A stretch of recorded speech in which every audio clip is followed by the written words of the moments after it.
हीरे का हार। आज सवेरे ही से गुलाबदेई काम में लगी हुई है। उसने अपने मिट्टी के घर के आंगन को गोबर से लीपा है।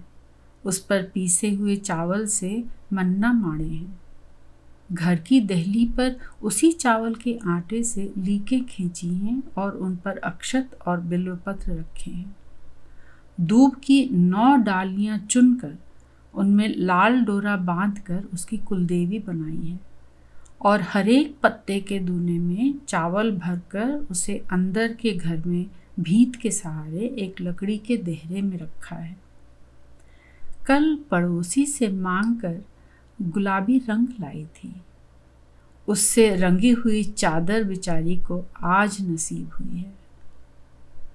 लठिया टेकती हुई बुढ़िया माता की आंखें यदि 3 वर्ष की कंगाली और पुत्र वियोग से और 1.5 वर्ष की बीमारी की दुखिया के कुछ आंखें और उनमें ज्योति बाकी रही हो तो दरवाजे पर लगी हुई है। 3 वर्ष के पति वियोग और दारिद्र्य की प्रबल छाया से रात दिन के रोने से पथराई और सफेद हुई गुलाबदेई की आंखों पर आज फिर यौवन की ज्योति और हर्ष के लाल डोरे आ गए हैं। और 7 वर्ष का बालक हीरा, जिसका एकमात्र वस्त्र कुर्ता खार से धोकर कल ही उजाला कर दिया गया है, कल ही से पड़ोसियों से कहता फिर रहा है कि मेरा चाचा आवेगा। बाहर खेतों के पास लकड़ी की धमाधम सुनाई पड़ने लगी है। जान पड़ता है कि कोई लंगड़ा आदमी चला आ रहा है जिसके एक लकड़ी की टांग है। 10 महीने पहले एक चिट्ठी आई थी जिसे गांव के पास के पटवारी ने पढ़कर गुलाबदेई और उसकी सास को सुनाया था। उसमें लिखा था कि लहना सिंह की टांग चीन की लड़ाई में घायल हो गई है और हांगकांग के अस्पताल में उसकी टांग काट दी गई है। माता के वात्सल्य में और पत्नी के प्रेम में हृदय पर इसका प्रभाव ऐसा पड़ा कि बेचारियों ने 4 दिन रोटी नहीं खाई थी। तो भी अपने ऊपर सत्य आपत्ति आती हुई और आई हुई जानकर भी हम लोग कैसे आंखें मीच लेते हैं और आशा की कच्ची जाली में अपने को छिपाकर कवच से ढका हुआ समझते हैं।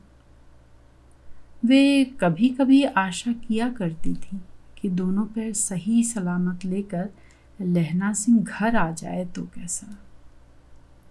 और माता अपनी बीमारी से उठते ही पीपल के नीचे के नाग के यहाँ पंच पकवान चढ़ाने गई थी कि हे नाग बाबा, मेरा बेटा दोनों पैर चलता हुआ राजी खुशी मेरे पास आवे।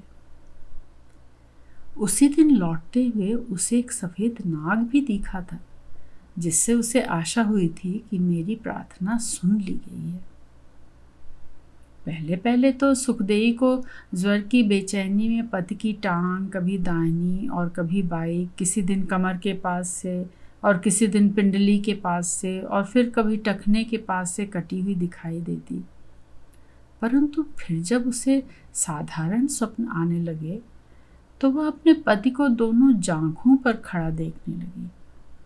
उसे यह न जान पड़ा कि मेरे स्वस्थ मस्तिष्क की स्वस्थ स्मृति को अपने पति का वही रूप याद है जो सदा देखा है, परंतु वह समझी कि किसी करामात से दोनों पैर चंगे हो गए हैं। किंतु अब उसकी अविचरित रमणीय कल्पनाओं के बादल को मिटा देने वाला वह भयंकर सत्य लकड़ी का शब्द आने लगा, जिसने उनके हृदय को दहला दिया।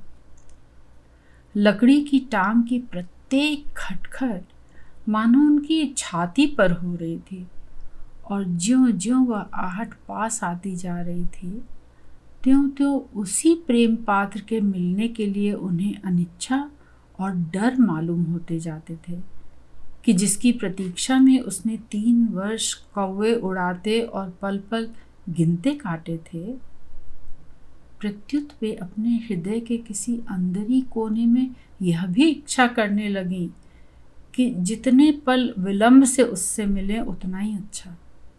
और मन की भित्ति पर वे 2 जांघों वाले लहना सिंह की आदर्श मूर्ति को चित्रित करने लगी और उस अब फिर कभी न दिख सकने वाले दुर्लभ चित्र में इतनी लीन हो गई कि एक टांग वाला सच्चा जीता जागता लहना सिंह आंगन में आकर खड़ा हो गया और उसके इस हंसते हुए वाक्यों से उनकी वह व्यामोह निद्रा खुली। माँ, क्या अंबाले की छावनी से मैंने जो चिट्ठी लिखवाई थी वह नहीं पहुंची? माता ने झटपट दिया जगाया और सुखदेव मुंह पर घूंघट लेकर कलश लेकर अंदर के घर की दहनी द्वार साग पर खड़ी हो गई। लहना सिंह ने भीतर जाकर देहरे के सामने सिर नवाया और अपनी पीठ पर की गठरी एक कोने में रख दी। उसने माता के पैर हाथों से छूकर हाथ सिर को लगाया और माता ने उसके सिर को अपनी छाती के पास लेकर उस मुख को आंसुओं की वर्षा से धो दिया, जिस पर बाक्तरों की गोलियों की वर्षा के चिन्ह कम से कम 3 जगह तो स्पष्ट दिख रहे थे। अब माता उसको देख सकी। चेहरे पर दाढ़ी बढ़ी हुई थी और उसके बीच बीच में 3 घावों के खड्डे थे। बालकपन में जहाँ सूर्य, चंद्र, मंगल आदि ग्रहों की कुदृष्टि को बचाने वाला तांबे चांदी की पतड़ियों और मूंगे आदि का कठला था, वहाँ अब लाल फीते से 4 चांदी के गोल गोल तमगे लटक रहे थे। और जिन टांगों ने बालकपन में माता की रजाई को 50-50 दफा उघाड़ दिया, उनमें से एक की जगह चमड़े के तस्मों में बंधा हुआ डंडा था। धूप से स्याह पड़े हुए और मेहनत से कुम्हलाए हुए मुख पर और महीनों तक खटिया सेने की थकावट से पिलाई हुई आंखों पर भी एक प्रकार की एक तरह के स्वावलंबन की ज्योति थी, जो अपने पितामह के घर और उनके पितामहों के गांव को फिर देखकर खिलने लगी थी। माता रूंधे हुए गले से न कुछ कह सकी और न कुछ पूछ सकी। चुपचाप उठकर कुछ सोच समझकर बाहर चली गई। गुलाबदेई, जिसके सारे अंग में बिजली की धाराएं दौड़ रही थीं और जिसके नेत्र पलकों को धकेल देते थे, इस बात की प्रतीक्षा न कर सकी कि पति की खुली हुई बाहें उसे समेटकर प्राणनाथ के हृदय से लगा लें। किंतु उसके पहले ही उसका सिर, जो विषाद के अंत और नवसुख के आरंभ से चकरा गया था, पति की छाती पर गिर गया और हिंदुस्तान की स्त्रियों के एकमात्र हाव भाव अश्रु के द्वारा उनकी 3 वर्ष की कैद हुई मनोवेदना बहने लगी। वह रोती गई और रोती गई। क्या यह आश्चर्य की बात है? जहाँ की स्त्रियां पत्र लिखना पढ़ना नहीं जानती और शुद्ध भाषा में अपने भाव नहीं प्रकाश कर सकती, और जहाँ उन्हें पति से बात करने का समय भी चोरी से ही मिलता है, वहाँ नित्य अविनाशी प्रेम का प्रवाह क्यों नहीं अश्रुओं की धारा की भाषा में उमड़ेगा? प्रेम का अमर नाम आनंद है। इसकी बेल जन्म जन्मांतर तक चलती है। गुलाबदेई को 3 वर्ष के बाद पति स्पर्श मिला था। पहले तो वह लाजवंती सी छुई मुई हुई, फिर वह फूली हुई बनिए की लड़की सी पति में ही धंसती चली गई। पहाड़ी नदी के बांध टूटना ही चाहते थे कि लहना सिंह लड़खड़ा गया और गिरते गिरते बचा। सकुचाई सी शर्माई सी गुलाबदेई ने लहना सिंह को चिकुटी काटते हुए कहा, बस।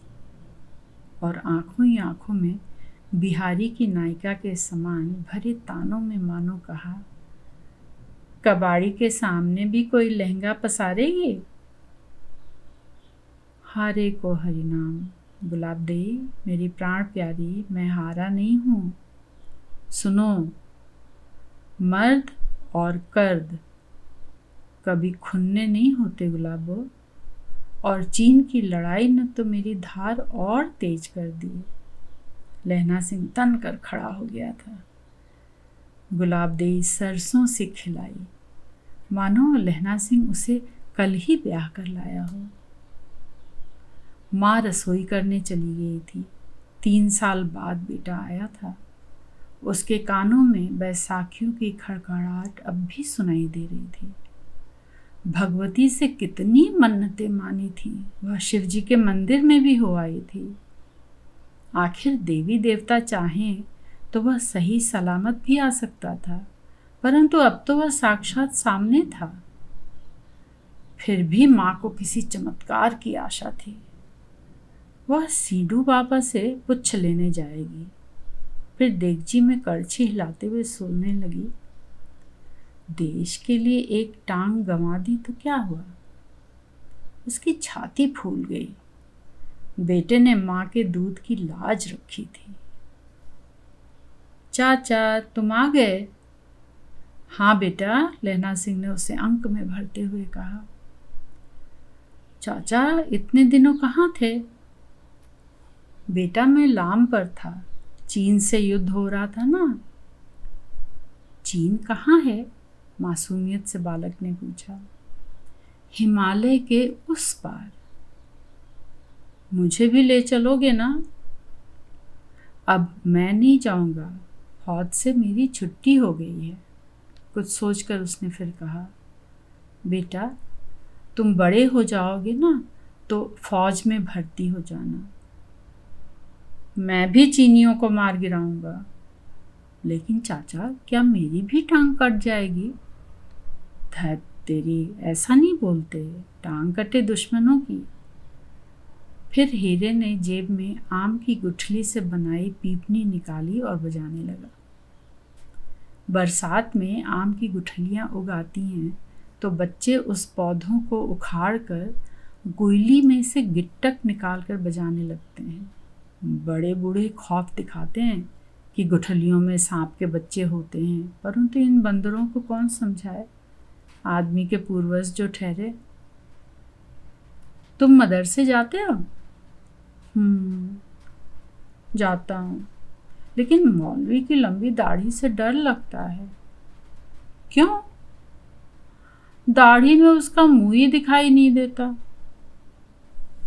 तुम्हें मुंह से क्या लेना है? अच्छे बच्चे गुरुओं के बारे में ऐसी बात नहीं करते। मेरा नाम तो अभी कच्चा है। नाम कच्चा है या कच्ची में है? मैं पक्की में ही जाऊंगा, लेकिन बड़ी माँ ने अधन्नी नहीं दी, फीस लगती है चाचा। और वह पीपनी बजाता हुआ गायब हो गया।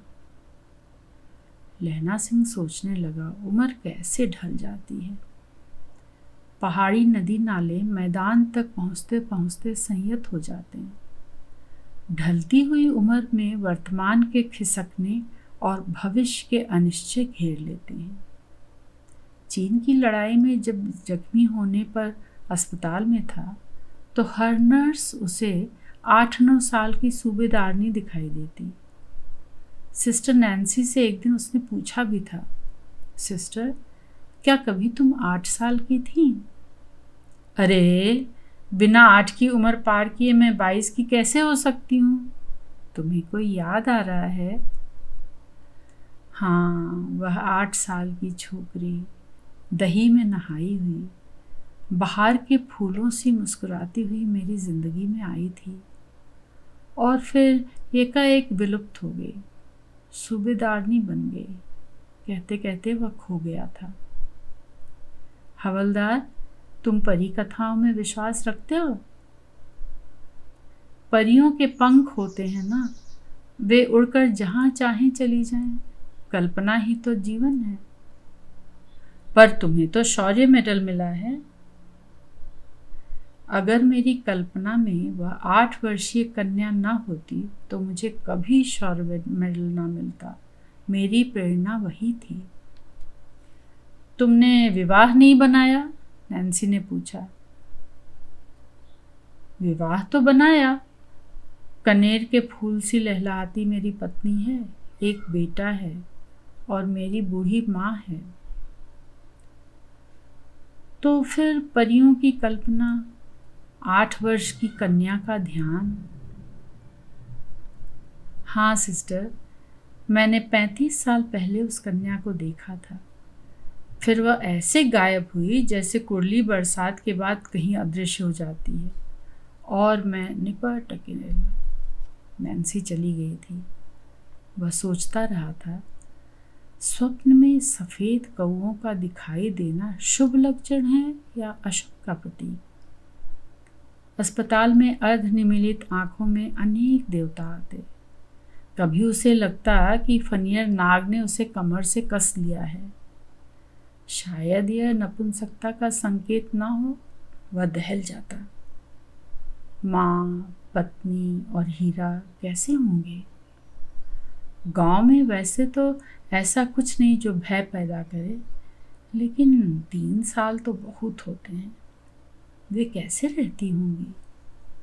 युद्ध में तो तनख्वाह भी नहीं पहुंचती होगी। फिर उसे ध्यान आया कि जब वो चलने लगा था तो माँ ने कहा था, बेटा हमारी चिंता नहीं करना, आंगन में पहाड़िए का बास हमारी रक्षा करेगा। फिर उसे ध्यान आया, कई बार पहाड़िया नाराज हो जाए तो घर को उल्टा पुल्टा कर देता है। आप चावल की बोरी को रखें, वह अचानक खुल जाएगी और चावलों का ढेर लग जाएगा। कभी पहाड़िया पशुओं को खोल देगा। अरे नहीं, पहाड़िया तो देवता होता है जो घर परिवार की रक्षा करता है। वह आश्वस्त हो गया था। मुन्नुआ, तू खुद ही चला गया था। माँ, फौजी तो हुक्म का गुलाम होता है। फिरकू ता जर्मन की लड़ाई से वापस आ गया था। उसका तो कोई अंग भंग भी नहीं हुआ था, और तू पता नहीं कहाँ कहाँ भटकता रहा। तिझो घरे दीवी याद नहीं आई।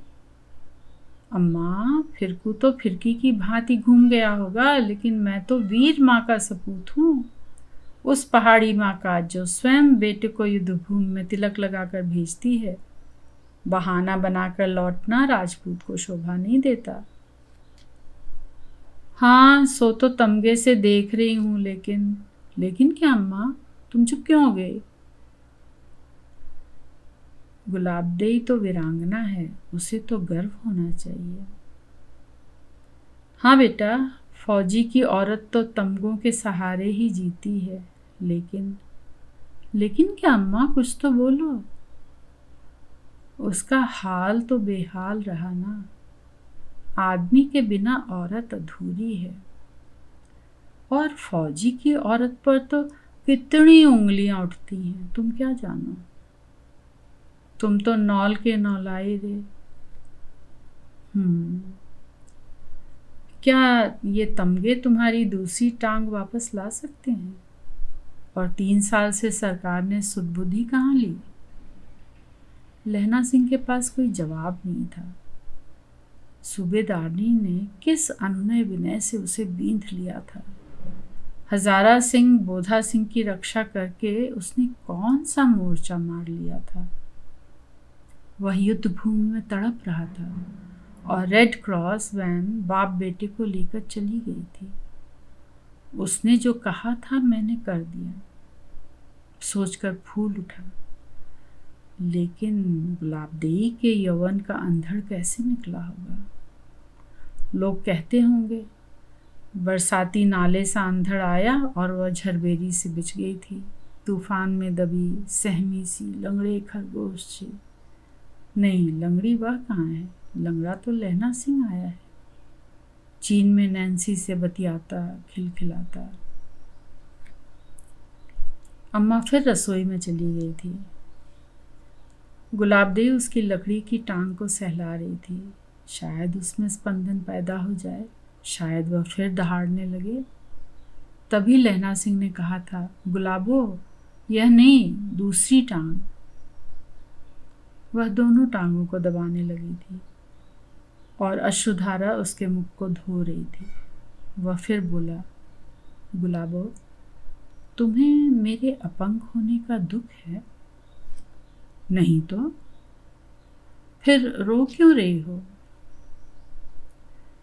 फौजी की बीवी रोए तो भी लोग हंसते हैं, और अगर हंसे तो भी व्यंग्यवाण छोड़ते हैं। वह तो जैसे लावारिस औरत हो। वह फूट पड़ी थी। मैं तो सदा तुम्हारे पास था। अच्छा, अब जरा वह खिलखिलाई। हीरे का हीरा पाकर भी तुम बेबस रही। और तुम्हारे पास क्या था? तुम। नहीं, कोई मेमी तुम्हें सुलाती होगी और तुम मोम से पिघल जाते होगे। मर्द तो होते ही ऐसे हैं। जरा खुलकर कहो ना। गोरी चिट्टी मेम देखी नहीं कि लट्टू हो गए? तुम्हें शंका है? तभी तो इतने साल सुध नहीं ली।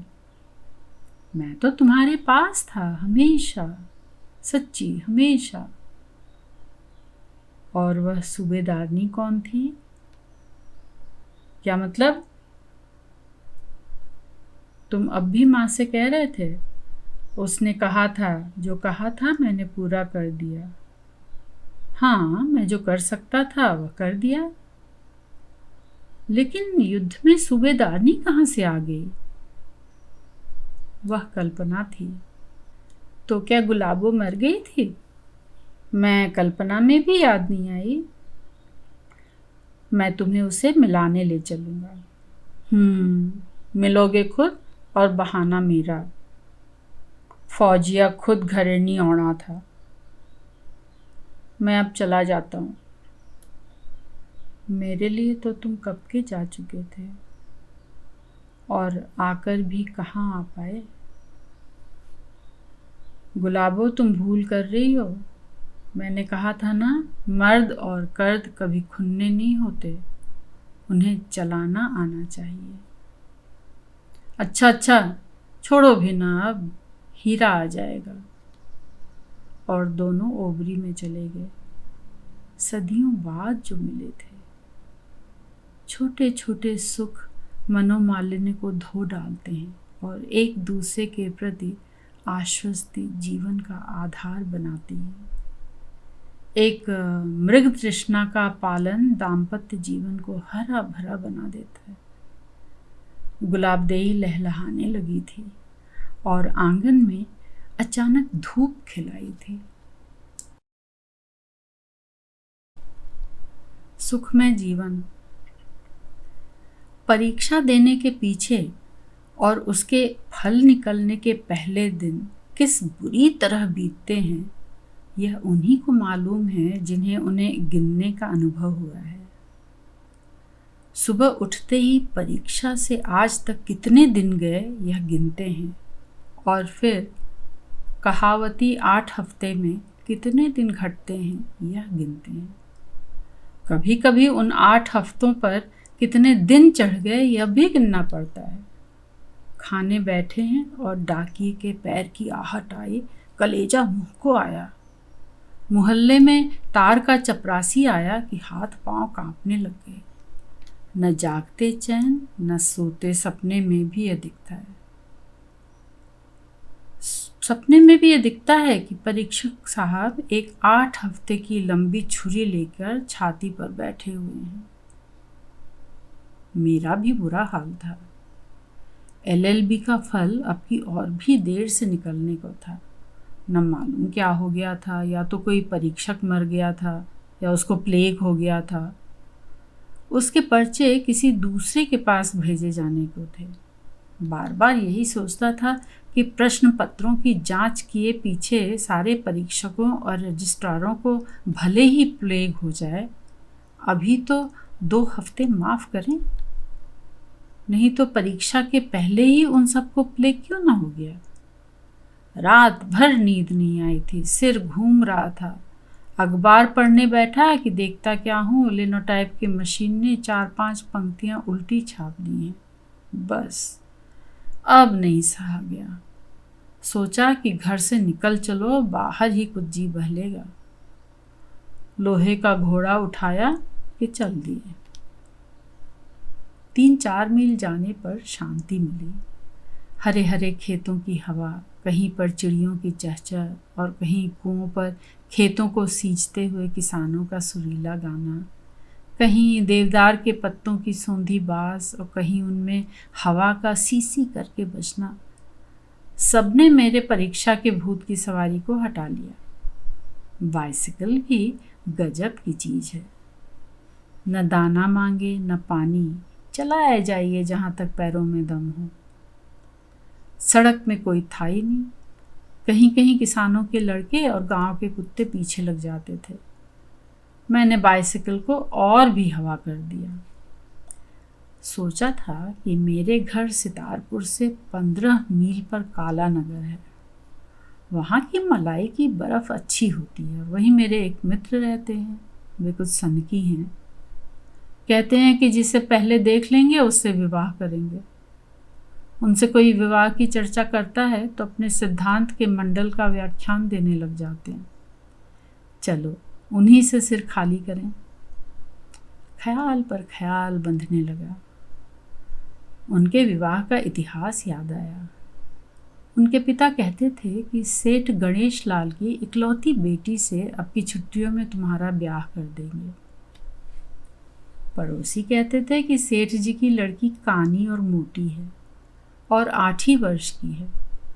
पिता कहते थे कि लोग जलकर ऐसी बातें उड़ाते हैं, और लड़की वैसी भी हो तो क्या, सेठ जी के कोई लड़का है नहीं, 20-30 हजार का गहना तो देंगे। मित्र महाशय मेरे साथ साथ डिबेटिंग क्लबों में बाल विवाह और माता पिता की जबरदस्ती पर इतने व्याख्यान झाड़ चुके थे कि अब मारे लज्जा के साथियों में मुंह नहीं दिखाते थे, क्योंकि पिताजी के सामने तो ची करने की भी हिम्मत नहीं थी। व्यक्तिगत विचार से साधारण विचार उठने लगे। हिंदू समाज ही इतना सड़ा हुआ है कि हमारे उच्च विचार चल नहीं सकते। अकेला चना भाड़ नहीं फोड़ सकता। हमारे सद्विचार एक तरह के पशु हैं जिनकी बलि माता पिता की जिद और हठ की वेदी पर चढ़ाई जाती है। भारत का उद्धार तब तक हो नहीं सकता। फिस एकदम अर्श से फर्श पर गिर पड़े। बाइसिकल की फूंक निकल गई, कभी गाड़ी नाव पर, कभी नाव गाड़ी पर। पंप साथ नहीं थी, और नीचे देखा तो जान पड़ा कि गांव के लड़कों ने सड़क पर ही कांटों की बाड़ लगाई है। उन्हें भी 2 गालियां दी, पर उससे तो पंक्चर सुधरा नहीं। कहाँ तो भारत का उद्धार हो रहा था और कहाँ अब काला नगर तक इस चरखे को खींच ले जाने की आपत्ति से कोई निस्तार नहीं दिखता। पास के मील के पत्थर पर देखा कि काला नगर यहाँ से 7 मील है। दूसरे पत्थर के आते जाते मैं बेदम हो लिया था। धूप जेठ की और कंकरीली सड़क जिसमें लदी हुई बैलगाड़ियों की मार से 6-6 इंच शक्कर की सी बारीक पिसी हुई सफ़ेद मिट्टी बिछी हुई है। काले पेटेंट लेदर के जूतों पर 1-1 इंच सफ़ेद पॉलिश चढ़ गई है। लाल मुंह को पोंछते पोंछते रुमाल भीग गया और मेरा सारा आकार सभ्य विद्वान का सा नहीं, वरन सड़क कूटने वाले मजदूर का सा हो गया। सवारियों के हम लोग इतने गुलाम हो गए हैं कि 2-3 मील चलते ही छठी का दूध याद आने लगता है। बाबूजी, क्या बाइसिकल में पंक्चर हो गया? एक तो चश्मा, उस पर रेत की तह जमी हुई और उस पर ललाट से टपकते हुए पसीने की बूंदें, गर्मी की चिढ़ और काली रात सी लंबी सड़क। मैंने देखा ही नहीं था कि दोनों ओर क्या है। यह शब्द सुनते ही सिर उठाया तो देखा कि एक 16-17 वर्ष की कन्या सड़क के किनारे खड़ी है। हाँ, हवा निकल गई और पंक्चर भी हो गया है। पंप मेरे पास है नहीं। काला नगर बहुत दूर तो है नहीं, अभी जा पहुंचता हूँ। अंत का वाक्य मैंने केवल ऐंठ दिखाने के लिए कहा था। मेरा जी जानता था कि 5 मील 500 मील कैसे दिख रहे थे। इस सूरत से तो आप काला नगर क्या, कलकत्ते पहुंच जाएंगे। जरा भीतर चलिए, कुछ जल पीजिए। आपकी जीभ सूख कर तालू से चिपक गई होगी। चाचा जी की बाइसिकल में पंप है और हमारा नौकर गोविंद पंक्चर सुधारना भी जानता है। नहीं नहीं, नहीं नहीं क्या? हाँ हाँ। यूँ कहकर बालिका ने मेरे हाथ से बाइसिकल छीन ली और सड़क के एक तरफ हो दी। मैं भी उसके पीछे चला। देखा कि एक कंटीली बाड़ से घिरा बगीचा है जिसमें एक बंगला है। यहीं पर कोई चाचा जी रहते होंगे, परंतु यह बालिका कैसी? मैंने चश्मा रुमाल से पूछा और उसका मुंह देखा। पारसी चाल की एक गुलाबी साड़ी के नीचे चिकने काले बालों से घिरा हुआ उसका मुखमंडल दमकता था और उसकी आंखें मेरी ओर कुछ दया, कुछ हंसी और विस्मय से देख रही थी। बस पाठक, ऐसी आंखें मैंने कभी नहीं देखी थी। मानो वो मेरे कलेजे को घोल कर पी गई। एक अद्भुत कोमल शांत ज्योति उनमें से निकल रही थी। कभी एक तीर में मारा जाना सुना है? कभी एक निगाह में हृदय बेचना पड़ा है? कभी तारा मैत्रक और चक्षु मैत्र नाम याद आए हैं? मैंने 1 सेकंड में सोचा और निश्चय कर लिया कि ऐसी सुंदर आंखें त्रिलोकी में न होंगी, और यदि किसी स्त्री की आंखों को प्रेम बुद्धि से कभी देखूंगा तो बस इन्हीं को। आप सितारपुर से आए हैं? आपका नाम क्या है? मैं जयदेव शरण वर्मा हूँ। आपके चाचा जी? ओहो, बाबू जयदेव शरण वर्मा बीए, जिन्होंने सुखमय जीवन लिखा है। मेरा बड़ा सौभाग्य है कि आपके दर्शन हुए। मैंने आपकी पुस्तक पढ़ी है और चाचा जी तो उसकी प्रशंसा किए बिना एक दिन भी नहीं जाने देते। वे आपसे मिलकर बहुत प्रसन्न होंगे। बिना भोजन किए तो आपको न जाने देंगे। और आपके ग्रंथ को पढ़ने से हमारा परिवार सुख कितना बढ़ा है, इस पर तो कम से कम 2 घंटे तक व्याख्यान देंगे।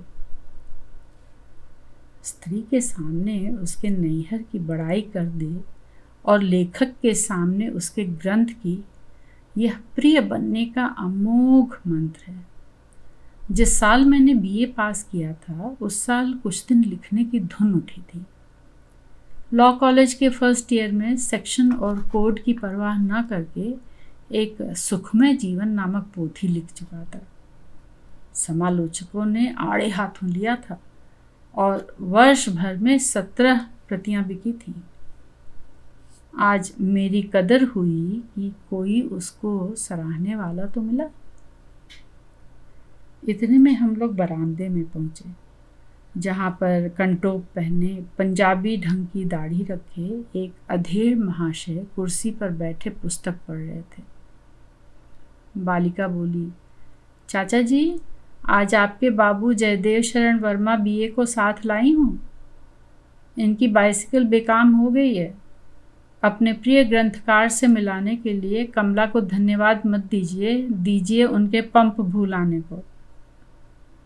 वृद्ध ने जल्दी ही चश्मा उतारा और दोनों हाथ बढ़ाकर मुझसे मिलने के लिए पैर बढ़ाए। कमला, जरा अपनी माता को बुला ला। आइए बाबू साहब, आइए। मुझे आपसे मिलने की बड़ी उत्कंठा थी। मैं गुलाब राय वर्मा हूँ। पहले कमसेरियट में हेड क्लर्क था। अब पेंशन लेकर इस एकांत स्थान में रहता हूँ। 2 गौ रखता हूँ और कमला तथा उसके भाई प्रबोध को पढ़ाता हूँ। मैं ब्रह्म समाजी हूँ। मेरे यहाँ पर्दा नहीं है। कमला ने हिंदी मिडिल पास कर लिया है। हमारा समय शास्त्रों के पढ़ने में बीतता है। मेरी धर्मपत्नी भोजन बनाती और कपड़े सी लेती है। मैं उपनिषद और योग वासिष्ठ का तर्जुमा पढ़ा करता हूँ। स्कूल में लड़के बिगड़ जाते हैं, इसलिए प्रबोध को घर पर पढ़ाता। इतना परिचय दे चुकने पर वृद्ध ने श्वास लिया। मुझे इतना ज्ञान हुआ कि कमला के पिता मेरी जाति के ही हैं। जो कुछ उन्होंने कहा था उसकी ओर मेरे कान नहीं थे। मेरे कान उधर थे जिधर से माता को लेकर कमला आ रही थी। आपका ग्रंथ बड़ा ही अपूर्व है। दाम्पत्य सुख चाहने वालों के लिए लाख रुपए से भी अनमोल है। धन्य है आपको। स्त्री को कैसे प्रसन्न रखना, घर में कलह कैसे नहीं होने देना, बाल बच्चों को क्यों कर सच्चरित्र बनाना, इन सब बातों में आपके उपदेश पर चलने वाला पृथ्वी पर ही स्वर्ग सुख भोग सकता है। पहले कमला की माँ और मेरी कभी कभी खटपट हो जाया करती थी। उसके ख्याल अभी पुराने ढंग के हैं, पर जब से मैं रोज भोजन पीछे उसे आध घंटे तक आपकी पुस्तक का पाठ सुनाने लगा हूँ, तब से हमारा जीवन हिंडोले की तरह झूलते झूलते बीतता है। मुझे कमला की माँ पर दया आई, जिसको वह कूड़ा करकट रोज सुनना पड़ता होगा। मैंने सोचा कि हिंदी के पत्र संपादकों में यह बूढ़ा क्यों न हुआ।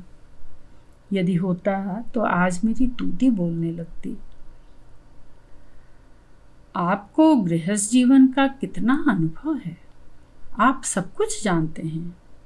भला इतना ज्ञान कभी पुस्तकों में मिलता है? कमला की माँ कहा करती थी कि आप केवल किताबों के कीड़े हैं, सुनी सुनाई बातें लिख रहे हैं।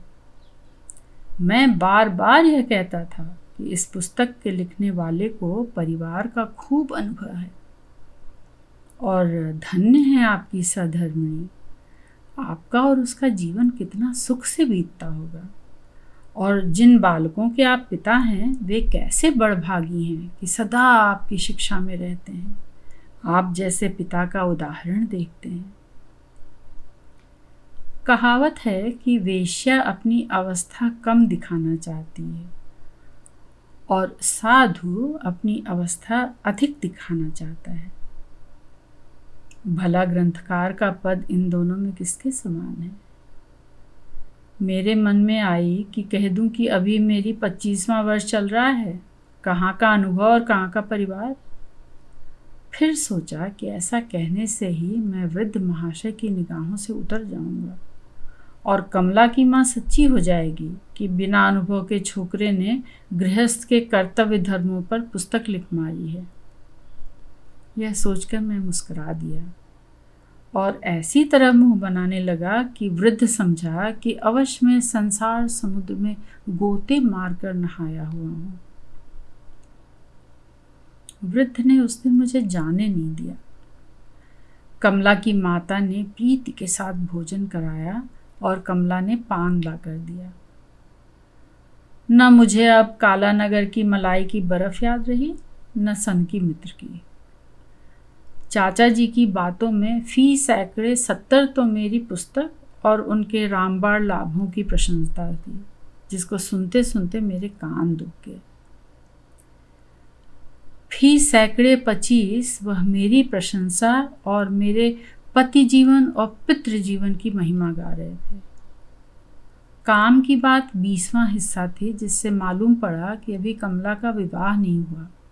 उसे अपनी फूलों की क्यारी को संभालने का बड़ा प्रेम है।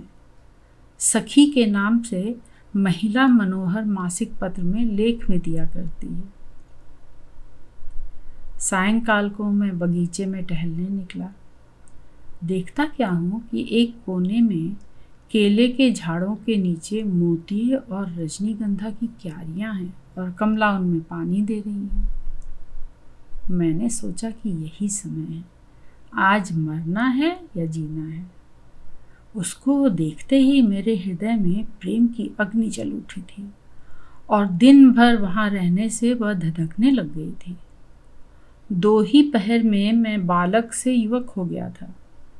अंग्रेजी महाकाव्यों में, प्रेम में उपन्यासों में और कोश के संस्कृत नाटकों में जहाँ जहाँ प्रेमिका प्रेमिक का वार्तालाप पढ़ा था, वहाँ वहाँ का दृश्य स्मरण करके वहाँ वहाँ के वाक्यों को धोख रहा था, पर यह निश्चय नहीं कर सका कि इतने बड़े परिचय पर भी बात कैसी करनी चाहिए। अंत में अंग्रेजी पढ़ने वालों की धृष्टता ने आर्य कुमार की शालीनता पर विजय पाई और चपलता कहिए, बेसमझी कहिए, ढीठपन कहिए, पागलपन कहिए, मैंने दौड़ कर कमला का हाथ पकड़ लिया। उसके चेहरे पर सुर्खी दौड़ गई और डोलची उसके हाथ से गिर पड़ी। मैं उसके कान में कहने लगा, आपसे एक बात कहनी है। क्या?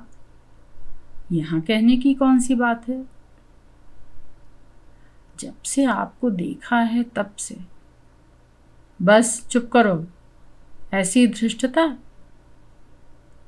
अब मेरा वचन प्रवाह उमड़ चुका था। मैं स्वयं नहीं जानता था कि मैं क्या कर रहा हूँ, पर लगा बकने। प्यारी कमला, तुम मुझे प्राणों से बड़ी हो। प्यारी कमला, मुझे अपना भ्रमर बनने दो। मेरा जीवन तुम्हारे बिना मरुस्थल है, उसमें मंदाकिनी बनकर बहो। मेरे जलते हुए हृदय में अमृत की पट्टी बन जाओ। जब से तुम्हें देखा है, मेरा मन मेरे अधीन नहीं है। मैं तब तक शांति न पाऊंगा जब तक तुम। कमला जोर से चीख उठी और बोली, आपको ऐसी बातें कहते लज्जा नहीं आती? धिक्कार है आपकी शिक्षा को और धिक्कार आपकी विद्या को। इसी को आपने सभ्यता मान रखा है कि अपरिचित कुमारी से एकांत ढूंढकर ऐसा घृणित प्रस्ताव करें? तुम्हारा यह साहस कैसे हो गया? तुमने मुझे क्या समझ रखा है? सुखमय जीवन का लेखक और ऐसा घृणित चरित्र? चुल्लू भर पानी में डूब मरो। अपना काला मुंह मत दिखाओ, अभी चाचा जी को बुलाती हूँ। मैं सुनता जा रहा था। क्या मैं स्वप्न देख रहा हूँ? यह अग्नि वर्षा मेरे किस अपराध पर? तो भी मैंने हाथ नहीं छोड़ा। कहने लगा, सुनो कमला, यदि तुम्हारी कृपा हो जाए तो सुखमय जीवन। देखा तेरा सुखमय जीवन, आस्तीन के सांप, पापात्मा। मैंने साहित्य सेवी जानकर और ऐसे उच्च विचारों का लेखक समझकर तुझे अपने घर में घुसने दिया और तेरे विश्वास और सत्कार किया। प्रच्छन्न पापिन, वक्धाम्बिक, बिड़ाल व्रतिक, मैंने तेरी सारी बातें सुन ली हैं। चाचा जी आकर लाल लाल आंख दिखाते हुए, क्रोध से कांपते हुए कहने लगे, शैतान, तुझे यहाँ आकर मायाजाल फैलाने का स्थान मिला? ओफ, मैं तेरी पुस्तक से छला गया। पवित्र जीवन की प्रशंसा में फार्मों के फार्म काले करने वाले तेरा ऐसा हृदय, कपटी विष के घड़े, उनका धारा प्रवाह बंद ही नहीं होता था। पर कमला की गालियां और थीं और चाचा जी की और। मैंने भी गुस्से में आकर कहा, बाबू साहब, जबान संभाल कर बोलिए। आपने अपनी कन्या को शिक्षा दी है और सभ्यता सिखाई है। मैंने भी शिक्षा पाई है और कुछ सभ्यता सीखी है। आप धर्म सुधारक हैं। यदि मैं उसके गुण रूपों पर आसक्त हो गया तो अपना पवित्र प्रणय उसे क्यों न बताऊं? पुराने ढर्रे के पिता दुराग्रही होते सुने गए हैं। आपने क्यों सुधार का नाम लजाया है? तुम सुधार का नाम मत लो। तुम तो पापी हो। सुखमय जीवन के कर्ता होकर भाड़ में जाए सुखमय जीवन, उसी के मारे नाकों दम है। सुखमय जीवन ने, कर्ता ने क्या यह शपथ का ली है कि जन्म भर कुंवारा ही रहे? क्या उसे प्रेम भाव नहीं हो सकता? क्या उसमें हृदय नहीं होता? हैं? जन्म भर कुंवारा हैं काहे की? मैं तो आपकी पुत्री से निवेदन कर रहा था कि जैसे उसने मेरा हृदय हर लिया है, वैसे ही यदि अपना हाथ मुझे दे तो उसके साथ सुखमय जीवन के उन आदर्शों का प्रत्यक्ष अनुभव करूं जो अभी तक मेरी कल्पना में है। पीछे हम दोनों आपकी आज्ञा मांगने आते। आप तो पहले ही दुर्वासा बन गए। तो आपका विवाह नहीं हुआ? आपकी पुस्तक से तो जान पड़ता है आप कई वर्षों के गृहस्थ जीवन का अनुभव रखते हैं। तो कमला की माता ही सच्ची थी। इतनी बातें हुई थी, पर न मालूम क्यों मैंने कमला का हाथ नहीं छोड़ा था। इतनी गर्मी के साथ शास्त्रार्थ हो चुका था, परंतु वह हाथ जो क्रोध के कारण लाल हो गया था मेरे हाथ में ही पकड़ा हुआ था। अब उसमें सात्विक भाव का पसीना आ गया था और कमला ने लज्जा से आंखें नीची कर ली थी। विवाह के पीछे कमला कहा करती है कि न मालूम विधाता की किस कला से उस समय मैंने तुम्हें झटक कर अपना हाथ नहीं खींच लिया। मैंने कमला के दोनों हाथ खींचकर अपने हाथों के संपुट में ले लिए और इस तरह चारों हाथ जोड़कर वृद्ध से कहा, चाचा जी, उस निकम्मी पोथी का नाम मत लीजिए। बेशक कमला की माँ सच्ची हैं। पुरुषों की अपेक्षा स्त्रियां अधिक पहचान सकती हैं कि कौन अनुभव की बातें कर रहा है और कौन हाँक रहा है। आपकी आज्ञा हो तो कमला और मैं दोनों सच्चे सुखमय जीवन का आरंभ करें। 10 वर्ष पीछे मैं जो पोथी लिखूंगा उसमें किताबी बातें न होंगी, केवल अनुभव की बातें होंगी। वृद्ध ने जेब से रुमाल निकालकर चश्मा पोंछा और अपनी आंखें पोंछी। आंखों पर कमला की माता की विजय होने के शोक के आंसू थे या घर बैठी पुत्री को योग्य पात्र मिलने के हर्ष के आंसू, राम जाने। उन्होंने मुस्कुराकर कमला से कहा, दोनों मेरे पीछे पीछे चले आओ। कमला, तेरी माँ ही सच कहती थी। वृद्ध बंगले की ओर चलने लगे। उनके पीठ फिरते ही कमला ने आंखें मूंद कर मेरे कंधे पर सिर रख दिया।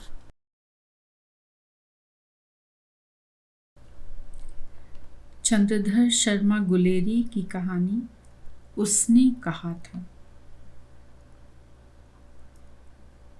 बड़े बड़े शहरों के इक्के गाड़ी वालों की ज़बान के कोड़ों से जिनकी पीठ छिल गई है और कान पक गए हैं, उनसे हमारी प्रार्थना है कि अमृतसर के बम्बू काट वालों की बोली का मरहम लगाओ। जबकि बड़े शहरों की चौड़ी सड़कों पर घोड़े की पीठ को चाबुक से धुनते हुए इक्के वाले कभी घोड़े की नानी से अपना निकट यौन संबंध स्थिर करते हैं, कभी उसके गुप्त गुह्य अंगों से डॉक्टर को लजाने वाला परिचय दिखाते हैं, कभी राह चलते पैदलों की आंखों के न होने पर तरस खाते हैं, कभी उनके पैरों की अंगुलियों के पोरों को चीथकर अपने ही को सताया हुआ बताते हैं और संसार भर की ग्लानि और क्षोभ के अवतार बने नाक की सीध चले जाते हैं। तब अमृतसर में उनकी बिरादरी वाले तंग चक्करदार गलियों में हर एक लड्ढी वाले के लिए ठहर कर सब्र का समुद्र उमड़ा कर, बचो खालसा जी, हटो भाई, ठहरना भाई, आने दो लाला जी, हटो बाछा, कहते हुए सफ़ेद फेटों, खच्चरों और बतकों, गन्ने और खोमचे और भारे वालों के जंगल से राह खेते हैं। क्या मजाल है कि जी और साहब बिना सुने किसी को हटना पड़े। यह बात नहीं कि उनकी जीभ चलती ही नहीं, चलती है, पर मीठी छुरी की तरह महीन मार करती है। यदि कोई बुढ़िया बार बार चिटौनी देने पर भी लीक से नहीं हटती, तो उनकी वचनावली के ये नमूने हैं। हट जा जीणे जोगिए, हट जा कर्मा वालिए, हट जा पुत्ता प्यारिए, बच जा लंबी वालिए। समष्टि में इसका अर्थ है कि तू जीने योग्य है, तू भाग्यों वाली है, पुत्रों को प्यारी है, लंबी उम्र तेरे सामने है, तू क्यों मेरे पहियों के नीचे आना चाहती है, बच जा। ऐसे बम्बू काट वालों के बीच में होकर एक लड़का और एक लड़की चौक की दुकान पर आ मिले। उसके बालों और इसके ढीले सुथने से जान पड़ता था कि दोनों सिख हैं। वह अपने मामा के केश धोने के लिए दही लेने आया था और यह रसोई के लिए बड़ियाँ। दुकानदार एक परदेशी से गुथ रहा था जो सेर भर गीले पापड़ों की गड्डी गिने बिना हटता ही न था। तेरा घर कहाँ है? मगरे में, और तेरा? मांझी में। यहाँ कहाँ रहती है? अतर सिंह की बैठक में, वह मेरे मामा होते हैं। मैं भी मामा के यहाँ आया हूँ, उनका घर गुरु बाजार में है। इतने में दुकानदार निपटा और इनका सौदा देने लगा। सौदा देकर दोनों साथ साथ चले। कुछ दूर जाकर लड़के ने मुस्कुराकर पूछा, तेरी कुड़माई हो गई? इस पर लड़की कुछ आंखें चढ़ाकर धत कहकर दौड़ गई और लड़का मुंह देखता रह गया। दूसरे तीसरे दिन सब्जी वाली के यहाँ या दूध वाले के यहाँ अकस्मात दोनों मिल जाते। महीना भर यही हाल रहा। 2-3 बार लड़के ने फिर पूछा, तेरी कुड़माई हो गई? और उत्तर में वही धत मिला। एक दिन जब फिर लड़के ने वैसी ही हंसी में चिढ़ाने के लिए पूछा, तो लड़की लड़के की संभावना के विरुद्ध बोली, हाँ हो गई। कब? कल। देखते नहीं ये रेशम से कढ़ा हुआ सालू? लड़की भाग गई। लड़के ने घर की सीध ली। रास्ते में एक लड़के को मोरी में ढकेल दिया। एक छाबड़ी वाले की दिन भर की कमाई खोई। एक कुत्ते को पत्थर मारा और गोभी वाले ठेले में दूध उड़ेल दिया। सामने नहाकर आती हुई किसी वैष्णवी से टकराकर अंधे की उपाधि पाई। तब कहीं घर पहुंचा। होश में आओ, कयामत आई है और लप्टन साहब की वर्दी पहनकर आई है। क्या? लप्टन साहब या तो मारे गए हैं या कैद हो गए हैं। उनकी वर्दी पहनकर कोई जर्मन आया है। सूबेदार ने इसका मुंह नहीं देखा। मैंने देखा है और बातें की हैं। सोहरा साफ उर्दू बोलता है, पर किताबी उर्दू, और मुझे पीने को सिगरेट दिया है। तो अब मारे गए। धोखा है। सूबेदार कीचड़ में चक्कर काटते फिरेंगे और यहाँ खाई पर धावा होगा, उधर उन पर खुले में धावा होगा। उठो, एक काम करो, पलटन में पैरों के निशान देखते देखते दौड़ जाओ। अभी बहुत दूर न गए होंगे। सूबेदार से कहो कि एकदम लौट आवे। खंदक की बात झूठ है। चले जाओ, खंदक के पीछे से ही निकल जाओ। पत्ता तक न खुरके, देर मत करो। हुक्म तो यह है कि यहीं। ऐसी तैसी हुक्म की, मेरा हुक्म है। जमादार लहना सिंह जो इस वक्त यहाँ सबसे बड़ा अफसर है, उसका हुक्म है। मैं लप्टन साहब की खबर लेता हूँ। पर यहाँ तो तुम 8 ही हो। 8 नहीं, 10 लाख। एक एक अकालिया सिख 1.25 लाख के बराबर होता है। चले जाओ।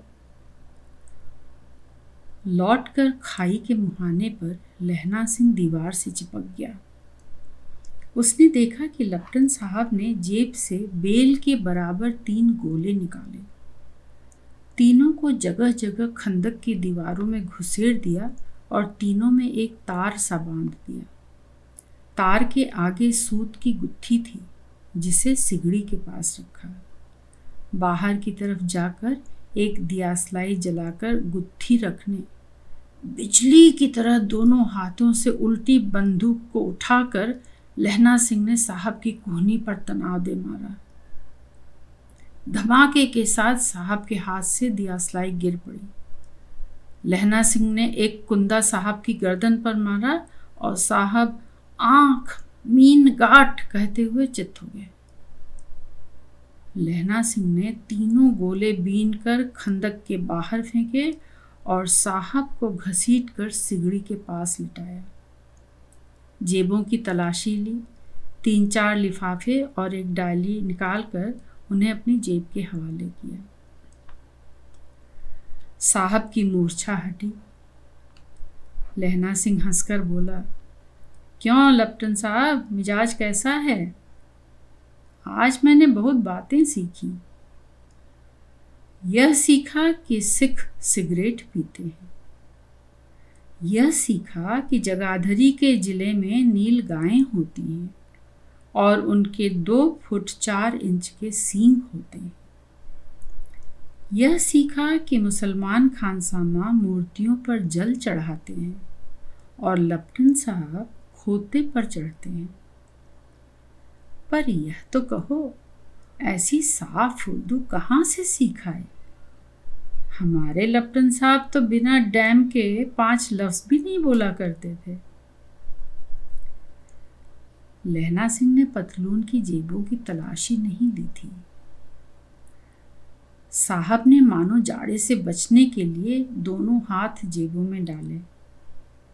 लहना सिंह कहता गया, चालाक तो बड़े हो, पर माझे का लहना इतने बरस लपटन साहब के साथ रहा है, उसे चकमा देने के लिए 4 आंखें चाहिए। 3 महीने हुए एक तुर्की मौलवी मेरे गांव में आया था। औरतों को बच्चे होने का ताबीज़ बांटता था और बच्चों को दवाई देता था। चौधरी के बड़ के नीचे मंजा बिछाकर हुक्का पीता रहता था और कहता था कि जर्मनी वाले बड़े पंडित हैं। वेद पढ़ पढ़ कर उसमें से विमान चलाने की विद्या जान गए हैं। गौ को नहीं मारते। हिंदुस्तान में आ जाएंगे तो गो हत्या बंद कर देंगे। मंडी के बनियों को बहकाता था कि डाक खाने से रुपए निकाल लो, सरकार का राज आने वाला है। डाक बाबू पोलू राम भी डर गया था। मैंने मुल्ला की दाढ़ी मोड़ दी थी और गांव से बाहर निकालकर कहा था कि जो मेरे गांव में अब पैर रखा तो। साहब की जेब में से पिस्तौल चला और लहना की जांघ में गोली लगी। इधर लहना की हेनरी मार्टिन के 2 फायरों ने साहब की कपाल क्रिया कर दी। धड़ाका सुनकर सब दौड़े आए। बोधा चिल्लाया, क्या है? लहना सिंह में उसे तो यह कहकर सुला दिया कि एक हड़का कुत्ता आया था, मार दिया, और औरों से सब हाल कह दिया। बंदूकें लेकर सब तैयार हो गए। लहना ने साफा फाड़कर घाव के दोनों तरफ पट्टियां कसकर बांधी। घाव मांस में ही था। पट्टियों के कसने से लहू बंद हो गया। इतने में 70 जर्मन चिल्लाकर खाई में घुस पड़े। सिखों की बंदूकों की बाढ़ ने पहले धावे को रोका, दूसरे को रोका, पर यहां थे 8 और वे 70। अपने मुर्दा भाइयों के शरीर पर चढ़कर जर्मन आगे घुसे आते थे। थोड़े मिनटों में वे अचानक आवाज आई, वाह गुरुजी की फतेह, वाह गुरुजी का खालसा, और धड़ाधड़ बंदूकों के फायर जर्मनों की पीठ पर पड़ने लगे। ऐन मौके पर जर्मन 2 चक्कों के पाटों के बीच में आ गए। पीछे से सूबेदार हजारा सिंह के जवान आग बरसाते थे और सामने से लहना सिंह के साथियों के संगीन चल रहे थे। पास आने पर पीछे वालों ने भी संगीन पिरोना शुरू कर दिया। एक किलकारी और, अकाल सिखां दी फौज आई, वाह गुरुजी दी फतेह, वाह गुरुजी दा खालसा, सत श्री अकाल पुरुष, और लड़ाई खत्म हो गई। 63 जर्मन या तो खेत रहे थे या कराह रहे थे। सिखों में 15 के प्राण गए। सूबेदार के दाहिने कंधे में से गोली आर पार निकल गई। लहना सिंह की पसली से एक गोली लगी। उसने घाव को खंदक की गीली मिट्टी से पूर लिया और बाकी का साफा कसकर कमरबंद की तरह लपेट लिया। किसी को खबर नहीं हुई कि लहना के दूसरा घाव, भारी वाला घाव लगा है। लड़ाई के समय चांद निकल आया था, ऐसा चांद जिसके प्रकाश से संस्कृत कवियों का दिया हुआ क्षयी नाम सार्थक होता है। और हवा ऐसी चल रही थी जैसी कि बाणभट्ट की भाषा में दंत वीणों पदेशाचार्य कहलाती। वजीरा सिंह कह रहा था कि कैसे मन भर फ्रांस की भूमि मेरे बूटों से चिपक रही थी जब मैं दौड़ा दौड़ा सूबेदार के पीछे गया था। सूबेदार लहना सिंह से सारा हाल सुन और कागजात पाकर उसकी तुरंत बुद्धि को सराह रहे थे और कह रहे थे कि तू न होता तो आज सब मारे जाते। इस लड़ाई की आवाज़ 3 मील दाहिनी ओर की खाई वालों ने सुन ली थी। उन्होंने पीछे टेलीफोन कर दिया था। वहाँ से झटपट 2 डॉक्टर और 2 बीमार ढोने की गाड़ियाँ चली, जो कोई 1.5 घंटे के अंदर अंदर आ पहुँची। फील्ड अस्पताल नज़दीक ही था। सुबह होते होते वहाँ पहुँच जाएंगे, इसलिए मामूली पट्टी बांधकर एक गाड़ी में घायल लिटाए गए और दूसरी में लाशें रखी गई। सूबेदार ने लहना सिंह की जांघ में पट्टी बंधवानी चाहिए। बोध सिंह ज्वर से बर्रा रहा था, पर उसने यह कहकर टाल दिया कि थोड़ा घाव है, सवेरे देखा जाएगा। वह गाड़ी में लिटाया गया। लहना को छोड़कर सूबेदार जाते नहीं थे। यह देख लहना ने कहा, तुम्हें बोधा की कसम है और सूबेदारनी जी की सौगंध है तो इस गाड़ी में न चले जाओ। और तुम मेरे लिए वहां पहुंचकर गाड़ी भेज देना, और जर्मन मुर्दों के लिए भी तो गाड़ियां आती होंगी।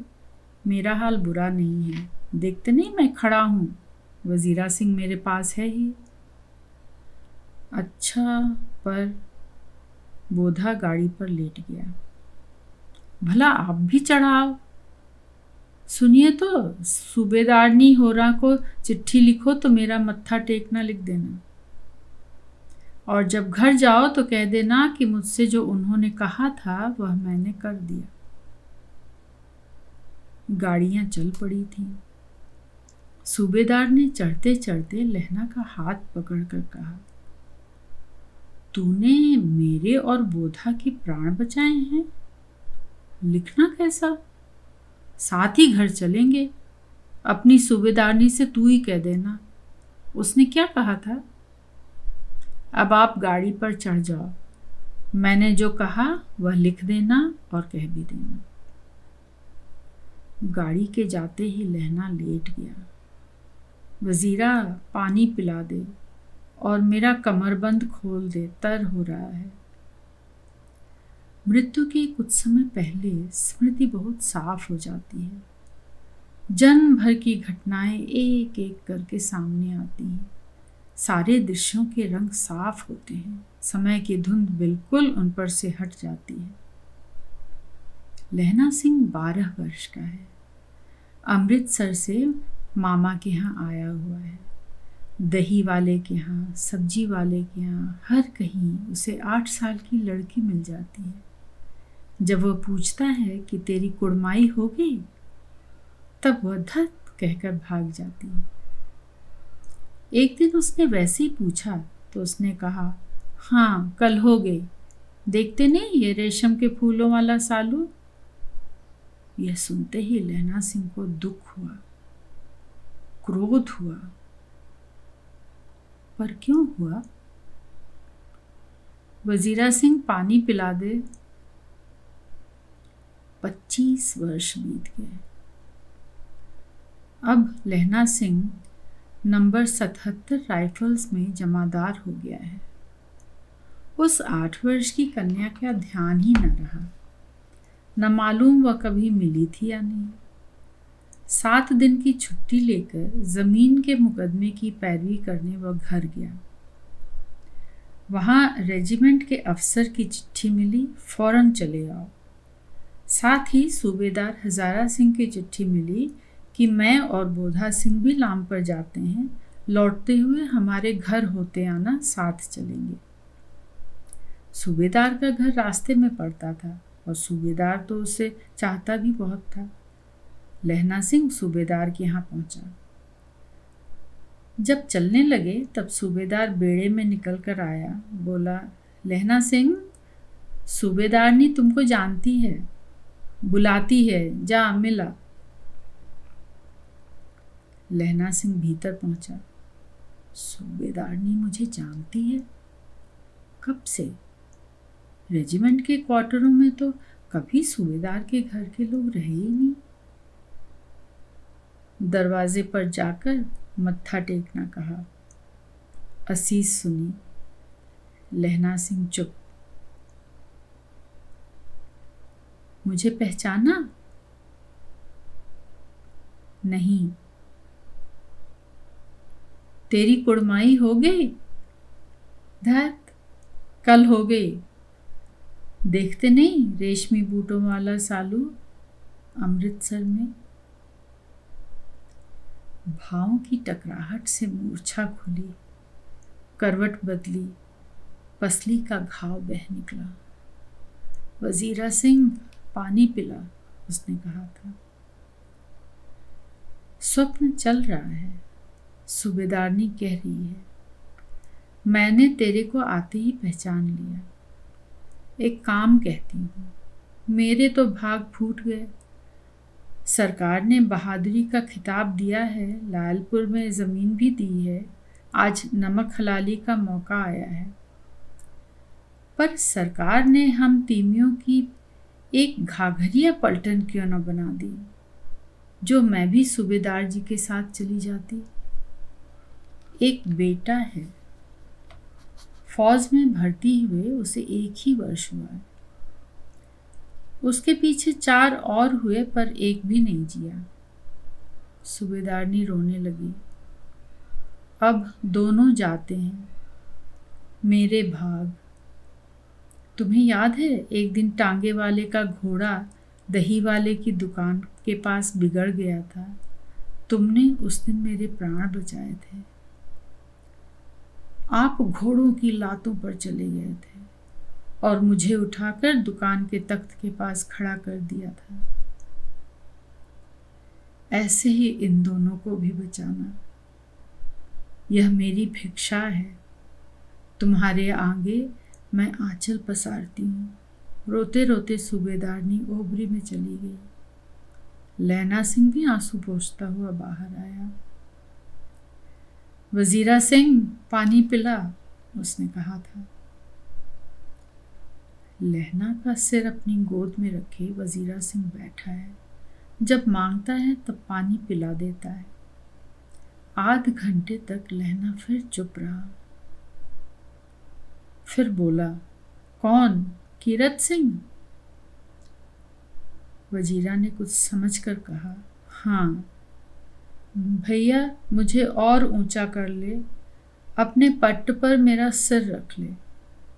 वजीरा ने वैसा ही किया। हाँ, अब ठीक है, पानी पिला दे बस। अब के हाड़ में यह आम खूब फलेगा। चाचा भतीजा दोनों यहीं बैठकर आम खाना। जितना बड़ा तेरा भतीजा है उतना ही बड़ा यह आम। जिस महीने उसका जन्म हुआ था उसी महीने मैंने इसे लगाया था। वजीरा सिंह के आंसू टप टप टपक रहे थे। कुछ दिन पीछे लोगों ने अखबारों में पढ़ा, फ्रांस और बेल्जियम 67वीं सूची, मैदान में घावों से भरा, नंबर 77 सिख राइफल्स, जमादार लहना सिंह।